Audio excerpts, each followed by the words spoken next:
હિન્દુ સંસ્કૃતિની પરંપરાને જાળવી રાખતા કેનેડાના આઈ લવ ગુજરાત ગ્રુપ દ્વારા 8 ડિગ્રી ટેમ્પરેચરમાં પણ કેનેડામાં હોળી ધૂળેટી પર્વની રંગેચંગે ઉજવણી કરવામાં આવી હતી.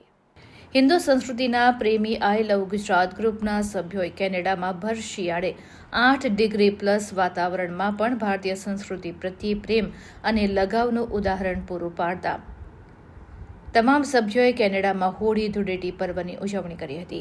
આ તહેવારમાં મોટી સંખ્યામાં ભારતીયો જોડાયા હતા અને આનંદ ઉઠાવ્યો હતો. આઈ લવ ગુજરાત ગ્રુપના લગભગ 100 સભ્યો પાર્કમાં એકત્રિત થયા હતા અને રંગ ઉત્સવ મનાવ્યો હતો. સાથે અલ્પાહાર લઈ આનંદ માણ્યો હતો. આમ લગભગ શિયાળામાં બધા જ ગ્રુપની પ્રવૃત્તિ બંધ થઈ જતી હોય છે, પરંતુ આઈ લવ ગુજરાત પરિવાર દરેક વાર તહેવારની ઉજવણી કરતો જોવા મળે છે.